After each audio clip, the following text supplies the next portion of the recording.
సేంద్రియ వ్యవసాయ పద్ధతి.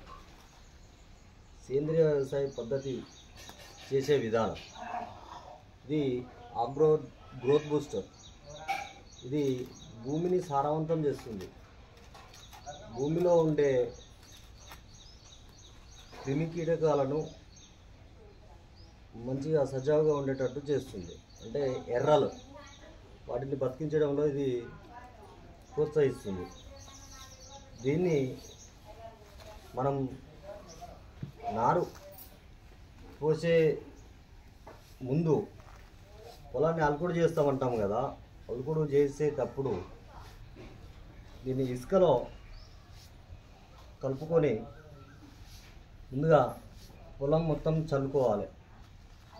చల్లుకున్న తర్వాత మనం మొలక చల్లుతాం. అప్పుడు ఏమవుతుందంటే ఈ ఇసుకలో చల్లడం ద్వారా ఈ ఇసుక అనేది భూమిలోకి వెళ్తుంది. అప్పుడు ఈ మందు అనేది ఇసుకకు మంచిగా అంటుకొని భూమిలోకి వెళ్ళి భూమిని సారవంతం చేసి మనకు నారు మంచిగా వచ్చే విధంగా ఇది మనకు చాలా బాగా వస్తుంది.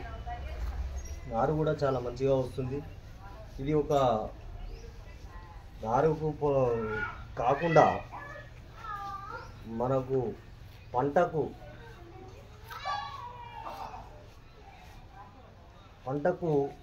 పిచికారి చేసానికి కూడా ఉపయోగపడుతుంది. ఓకే.